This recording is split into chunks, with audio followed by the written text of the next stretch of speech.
সারা রাত কেনাবেচার পর এখন ক্রেতা কিছুটা কম দেখা দিয়েছে রাজধানীর পশুর হাটগুলোতে। অনেক ব্যবসায়ী তাদের অধিকাংশ পশু সন্তোষজনক দামে বিক্রি করতে পারায় খুশি।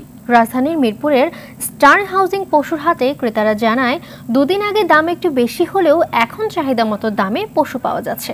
তবে অনেক বিক্রেতা ফিরিয়ে নিয়ে যাওয়ার চিন্তা ভাবনা করছেন অবিকৃত পশু। অনেক হাটে এখনও পর্যাপ্ত পশু থাকায় শেষ পর্যন্ত দাম স্বাভাবিক থাকবে এমন প্রত্যাশা সবার। দর্শক, এই মুহূর্তে রাজধানীর দিয়াবাড়ি পশুর হাটে রয়েছেন সহকর্মী আর বাদল। সরাসরি যুক্ত হব তার সাথে। বাদল, শেষ দিনে পশুর হাটে ক্রেতাদের ভিড় কেমন দেখছেন, আর শেষ দিনে পশুর দাম কেমন চাচ্ছে বিক্রেতারা, জানাবেন।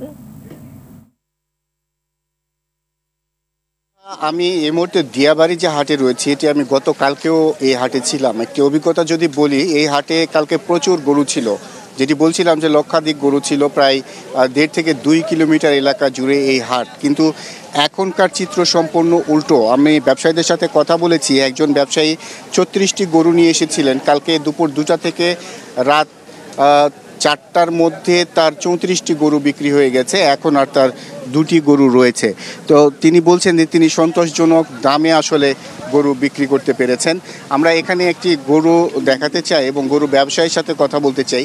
এই গরুটার দাম আপনি কত চাচ্ছেন? 1,65,000 টাকা চাচ্ছি। দাম করেছিল?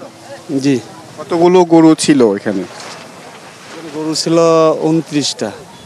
কয়টা এখন বাকি আছে? এখন 7টা বাকি আছে। 7টা বাকি আছে। কত হলে ছাড়বেন এই গরু? এটা মোটামুটি 40-45 হলে ছাড়বো। 45। আমরা হাটের একটু চিত্র দেখাতে চাই যে হাট মোটামুটি খালি হয়ে গেছে, অর্ধেকের বেশি গরু বিক্রি হয়ে গেছে। এবং এরকম অবস্থা এর আগে আমরা যে ইস্টার্ন হাউজিং হাটে ছিলাম মিরপুরের, সেই হাটেও একই অবস্থা। তবে 2-1 জন বিক্রেতা বলছেন বড় গরুর চাহিদা কম থাকায় যেহেতু দাম হচ্ছে না, সেই কারণে তারা আসলে গরুগুলো ফিরিয়ে নিতে চান। কিন্তু যেহেতু এখন পর্যন্ত সময় আছে এবং ক্রেতারা হাটে আসছেন, ছোট গরুগুলোর চাহিদা বেশি, দাম মোটামুটি স্বাভাবিক রয়েছে।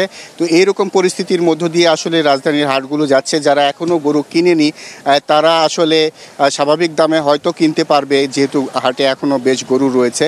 এরকম একটি পরিস্থিতি চলছে। মালিহা, ধন্যবাদ আপনাকে।